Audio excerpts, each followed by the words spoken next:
প্রথম দফার ভোটযুদ্ধে মালদা জেলাতেও ধরা পড়ল হেভিওয়েট প্রার্থীদের ব্যস্ততা।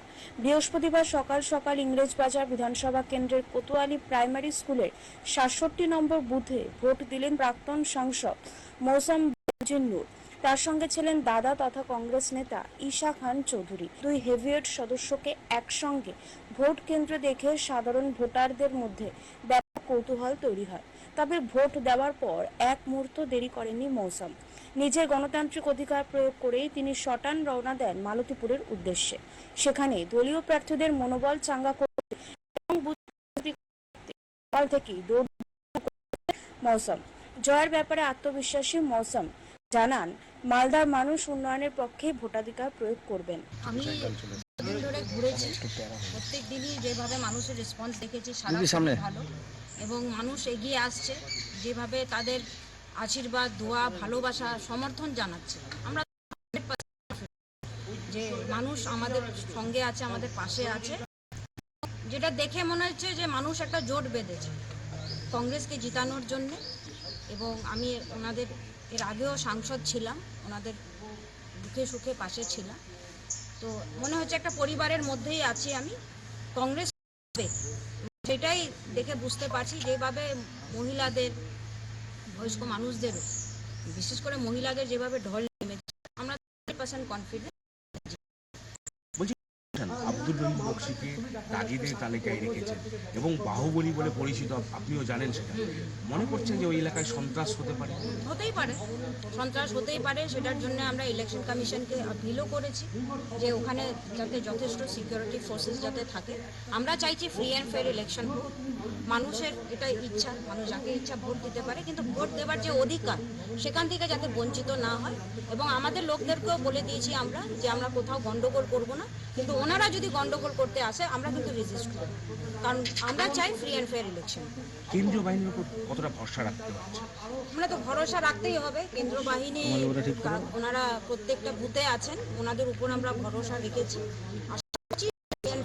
হবে যখন কেন্দ্র বাহিনী থাকে, জেনারেলি আমরা দেখেছি যে সিকিউরিটি খুব টাইট থাকে, আর ফ্রি অ্যান্ড ফেয়ার ইলেকশন হবারই চান্সেস বেশি থাকে। বলছি, ওভারঅল বেঙ্গলে কংগ্রেস কিরকম? আমরা তো খুব আশাবাদী যে কংগ্রেস খুব ভালো রেজাল্ট করবে অল ওভার বেঙ্গল, এবং আমরা অন্যান্য জায়গা থেকেও যেভাবে খবর পাচ্ছি যে খুব ভালো পরিস্থিতি আছে। এবং এই মামার আশীর্বাদ নিয়ে বেরোবেন? অবশ্যই আমার আশীর্বাদ নিয়ে অবশ্যই বেরোবো। উনি আমার ইন্সপিরেশন, এবং আজকে এত গুরুত্বপূর্ণ একটা কাজ আমাকে আমার দল, কংগ্রেস দল এবং মানুষ একটা দায়িত্ব দিয়েছে, সেই দায়িত্ব পালন করার জন্য ওনার আশীর্বাদ তো সবসময় লাগে। না, আমাদের আশা আছে যে এবার অনেক সেন্ট্রাল ফোর্স আছে, প্রচণ্ড ফোর্স আছে, প্রথম চেকিং হচ্ছে। তো আমাদের আশা আছে যে বাহুবলীরা যারা আছে, ধরুন টিএমসি পার্টি, তো ফ্রি, তার জন্য আমরা চাই কি বলবো মালদাবাসী থেকে, আপনারা মন শান্তিভাবে ভোট দিয়ে দেবেন, আপনারা ভয় করে না। 2021 মানুষ ভয় দিয়ে ভোট দিয়েছেন, কিসের জন্য? এনআরসির জন্য। এনআরসি ভয় মানুষ ভোট দিয়েছে। এবার মানুষ সজাগ হয়েছে, মানুষ বুঝতে পেরেছে যে যখনই ভোট আসবে কোনো রুলিং পার্টিরা কোনো বিষয় নিয়ে আসে ভয় দেখাবার জন্য, যাতে ভোট মন দিয়ে দিতে পারবে না। এবার আমাদের বিশ্বাস আছে, ভরসা আছে, মানুষ মালদার যে প্রয়োজন আছে অনেক বছর থেকে, আমাদের গঙ্গা ভাঙন, আমাদের মিউনিসিপ্যালিটি নাই, আমাদের কত সমস্যা, আমাদের মালদাবাসী থেকে অন্য রাজ্য যেতে হচ্ছে চাকরির জন্য, এখানে কোনো শিল্প নেই। এইগুলো কারণে, বড় বড় কারণের জন্য, মূল কারণের জন্য মানুষ এবার ভোট দিতে পারবে। আর ভয়, আমরা বলছি আমাদের ব্লক লেভেল এবং আমাদের হেল্পলাইন থাকে, আমি নিজে থাকবো আজকে ডিস্ট্রিক্ট অফিসে। কোনো কমপ্লেন্ট আসলে সঙ্গে সঙ্গে আমরা ইলেকশন কমিশন এবং আমরা পুলিশ অবজারভারকে সঙ্গে সঙ্গে জানাবো।